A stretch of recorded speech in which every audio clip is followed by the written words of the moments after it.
بے صبری اور نوحہ اور جزا فضا کرنا، اسی وجہ سے میرے پیارے پیغمبر صلی اللہ علیہ وآلہ وسلم نے جب بیعت لی ہے نا خواتین سے، سیدہ ام عطیہ رضی اللہ تعالیٰ عنہ ارشاد فرماتی ہیں نبی کائنات نے ہم سے بیعت لی خواتین سے، اور اس بیعت میں یہ وعدہ بھی شامل تھا کہ اللہ ننوہا، ہم نوحہ نہیں کریں گی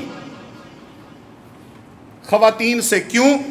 اس لیے کہ بے صبری کا مادہ خواتین میں زیادہ ہوتا ہے، تو مردوں سے یہ وعدہ نہیں لیا، کیونکہ مردوں میں حوصلہ صبر ہوتا ہے، خواتین میں رونا اور بے صبری زیادہ ہوتی ہے۔ اس لیے امام کائنات جب خواتین سے بیعت لے رہے ہیں تو ساتھ ہی رسول اللہ صلی اللہ علیہ وسلم یہ وعدہ لے رہی ہیں کہ وعدہ کرو نوحہ نہیں کرو گی، مصیبت کے وقت بین نہیں کرو گی۔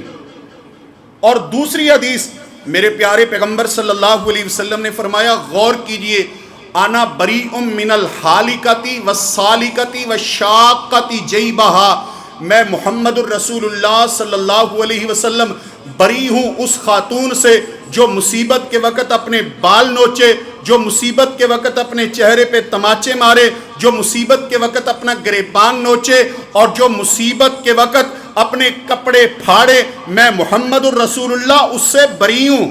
تیسری حدیث جو کہ ابن ماجہ میں اور جسے حضرت ابو امامہ بیان کرتے ہیں، لعن رسول اللہ الخامشۃ وجہہا والشاقۃ جیبہا والداعیۃ باللیل والثبور، کہ رسول اللہ صلی اللہ علیہ وسلم نے ایسی خاتون پر جو مصیبت کے وقت تماچے مارے، گریبان کو چاک کرے، کپڑے پھاڑے، ہلاکت، اس طرح کے جاہلیت کے جملے بولے، میرے پیغمبر نے لعنہ ایسی خاتون پر لعنت فرمائی ہے، نبی کائنات نے لعنت کی ہے۔ اور یہ میں پھر توجہ دلاؤں کہ جتنے بھی یہ معاملات ہیں، وین والے، نوحے والے، بے صبری والے، گریبان چاک کرنے والے، ان میں تمام سیغے امام کائنات نے وہ استعمال کیے ہیں جو خواتین کے متعلقہ ہیں۔ کیوں؟ اس لیے کہ ان میں یہ معاملات کثرت سے پائے جاتے ہیں۔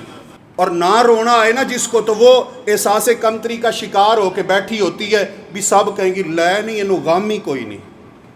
میں پورا گھنٹہ ویکھیا ایدی اکھ چو پانی دا ایک قطرہ نہیں ڈگیا، وہ احساس کمتری کا شکار ہوتی بھی انہوں رونا نہیں آیا۔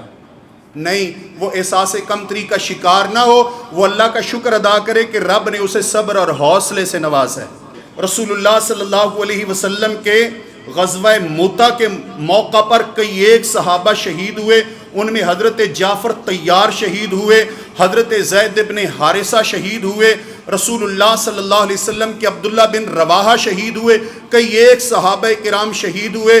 مدینے میں میرے پیغمبر کو اطلاع پہنچی، رسول اللہ غمگین بیٹھے ہوئے ہیں مدینہ منورہ میں۔ کیا ہوا؟ ایک شخص آیا، آ کے کہتا ہے اللہ کے پیغمبر آپ کو علم ہے جعفر کے گھر کی عورتیں وہ رو رہی ہیں۔ میرے پیغمبر صلی اللہ علیہ وسلم نے فرمایا جاؤ انہیں چپ کرواؤ۔ وہ پھر آیا تھوڑی دیر کے بعد، اللہ کے نبی رک نہیں رہی، وہ رو رہی ہیں۔ آپ صلی اللہ علیہ وسلم نے فرمایا انہیں منع کرو، روکو۔ وہ گیا، نہ رکی۔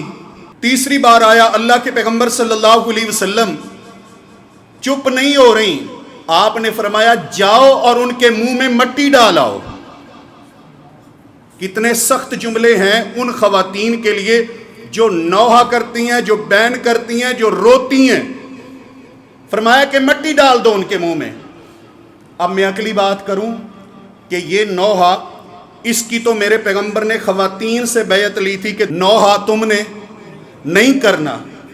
اب یہ عجیب تعجب ہے کہ اشتہارات پہ لکھا ہوتا ہے کہ فلان نوحہ خان فلاں تاریخ کو آ رہے ہیں، مجلس ہوگی، سارے آ جائے جی۔ امام کائنات نے تو خواتین کو منع کیا، تم اشتہار لگوا کے نوحہ کر رہے ہو، تم اشتہار لگوا کے سینہ پیٹ رہے ہو، تم اشتہار لگوا کے ماتم کر رہے ہو، اشتہار لگوا کے زنجیر زنی کر رہے ہو۔ میرے پیغمبر نے کیا فرمایا؟ آپ نے فرمایا لیس منا من ضرب الخدود وشق الجیوب ودعا بدعوى الجاہلیہ، وہ بندہ ہم میں سے ہے ہی نہیں جس نے چہرے پہ تماچے مارے، گریبان کو چاک کیا اور جاہلیت کے کلمات بولے، وہ ہم میں سے نہیں ہے۔ اس لیے قطعاً ایسی مجالس کی حوصلہ افزائی نہیں کرنی، بین ڈالنے والوں کی حوصلہ افزائی، نوحہ خانوں کی حوصلہ افزائی نہیں کرنی۔ یہ مذہب ہی سارا الٹ ہے، قرآن کے بھی الٹ اور حدیث کے بھی الٹ، جو پیغمبر کہیں گے اس کے الٹ یہ کریں گے۔